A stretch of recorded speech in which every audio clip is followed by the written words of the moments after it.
ما اینجا یه نفر داریم که ادعا میکنه میتونه بهتر از استادای شایسته ما تدریس کنه. شما 30 ثانیه وقت دارین تا مؤلفه‌ای رو که نوشتم تعریف کنید. ممکنه که بخواید به کتاب مراجعه کنید. اگه جواب صحیح رو پیدا کردین دستتون رو بلند کنید. وقتتون از الان شروع شد.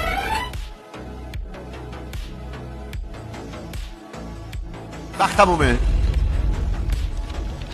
کسی جواب پیدا نکرد؟ حالا یه لحظه برگردین و به زندگیتون نگاه کنید. وقتی این سوال میپرسیدم آیا کسی گفت امروز قراره یه چیز جدید یاد بگیرم؟ نه؟ همه افتادین تو رقابت. حالا گیریم اول شدین چه فایده داره؟ دانش شما زیاد میشه؟ نه، فقط فشار روانیتون. اینجا کلاس فلسفه نیست، فقط اون 2 کلمه رو توضیح بده. قربان این کلمات اصلا وجود نداره. اینا اسم دوستای منه، فرهان و راجو. مزخرفه. اینجوری میخواستی آموزش بدی؟ نه قربان، من مهندسی آموزش نمیدادم، چون شما استادشین نه من داشتم آموزش میدادم که چطور آموزش بدیم و مطمئنم بالاخره یاد میگیرین، چون برعکس شما من هرگز دانشجوهای ضعیفمو به حال خودشون رها نمیکنم. خداحافظ قربان.